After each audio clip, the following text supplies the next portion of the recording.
Film ഗാരേജിലേക്ക് ഇവർക്കും സ്വാഗതം. ഈ വർഷം ആരംഭിച്ച് 40 ദിവസങ്ങൾക്കിടയിൽ തിയേറ്ററുകളിലേക്ക് എത്തിയ മമ്മൂട്ടിയുടെ 3 സിനിമകളിൽ 2 സിനിമകളുടെ കേരള കൃത്യമായ കളക്ഷൻ പുറത്തു വന്നിരിക്കുകയാണ്. അതിൽ പുതിയ മമ്മൂട്ടി സിനിമ കൂടി ഡൊമിനിക് ആൻഡ് ദി ലേഡീസ് പേഴ്സിലേക്ക് ആദ്യം വരികയാണെങ്കിൽ സിനിമയുടെ കൃത്യമായ കേരള കളക്ഷൻ റിപ്പോർട്ട് അങ്ങനെ പുറത്തു വന്നിരിക്കുകയാണ്. അത് പ്രകാരം പ്രതീക്ഷിച്ചതുപോലെയുള്ള കളക്ഷനാണ് സിനിമ നേടിയെടുത്തിരിക്കുന്നത്.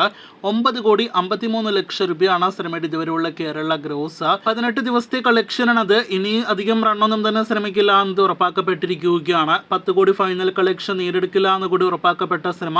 അങ്ങനെ മമ്മൂട്ടിയുടെ കാതൽ, ഒപ്പം തന്നെ കേരളത്തിൽ റിലീസില്ലാതെ പോയ യാത്ര 2 ശേഷം കേരള ബോക്സ് ഓഫീസിൽ 10 കോടി കളക്ഷൻ കിടക്കാത്ത മമ്മൂട്ടി സിനിമയായിട്ട് കൂടി ഡൊമിനിക് മാറുകയാണ്.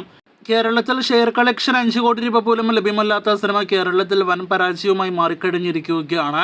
ഇനി റിലീസ് മമ്മൂട്ടിയുടെ ഏറ്റവും പുതിയ സിനിമയായ ഒരു വടക്കൻ വീരഗാഥ എന്ന സിനിമയിലേക്ക് വരികയാണെങ്കിൽ സിനിമയ്ക്കും പ്രതീക്ഷ ലെവൽ കേരള ഗ്രോസ് കളക്ഷൻ വന്നിരിക്കുകയാണ്.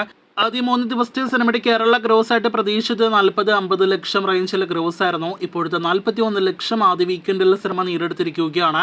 ഒരു മമ്മൂട്ടി സിനിമയുടെ റിലീസിൽ ഏറ്റവും ഉയർന്ന കളക്ഷൻ, റെക്കോർഡ് കളക്ഷൻ കൂടിയാണ് ആദ്യ വീക്കെൻഡിൽ കേരള ബോക്സ് ഓഫീസിൽ ഒരു വടക്കൻ വീരഗാഥയുടെ 4K റിമാസ്റ്റർ പതിപ്പ് നേടിയെടുത്തിരിക്കുന്നത്. മലയാളത്തിലെ ബിഗ് ബഡ്ജറ്റ് ചരിത്ര സിനിമയുടെ റിലീസ് പതിപ്പിന് നല്ല അഭിപ്രായങ്ങൾ കൂടിയായിരുന്നു കൂടുതൽ പ്രേക്ഷകരിൽ നിന്ന് നേടിയെടുക്കാനായിട്ട് കഴിഞ്ഞത്. എങ്കിൽ പോലും അതിനൊത്ത കളക്ഷൻ എന്ന് പറയാനായിട്ട് കഴിയില്ലെങ്കിൽ പോലും മറ്റ് മമ്മൂട്ടിയുടെ ദുരന്ത റിലീസ് സിനിമകൾ വെച്ച് നോക്കുമ്പോൾ, ആ സിനിമകളുടെ കളക്ഷൻ വെച്ച് നോക്കുമ്പോൾ വളരെ ഭേദപ്പെട്ട ബോക്സ് ഓഫീസ് പ്രകടനം സിനിമ നടത്തുന്നു. വേൾഡ് വൈഡ് കളക്ഷൻ ഇനിയും ലഭ്യമല്ല. 50 ലക്ഷം കടന്നിട്ടുണ്ടാകുമെന്ന് പ്രതീക്ഷിക്കുന്നു. അപ്പോൾ കാത്തിരിക്കൂ സിനിമയുടെ തുടർന്നുള്ള കൂടുതൽ ബോക്സ് ഓഫീസ് റിപ്പോർട്ടുകൾക്ക്.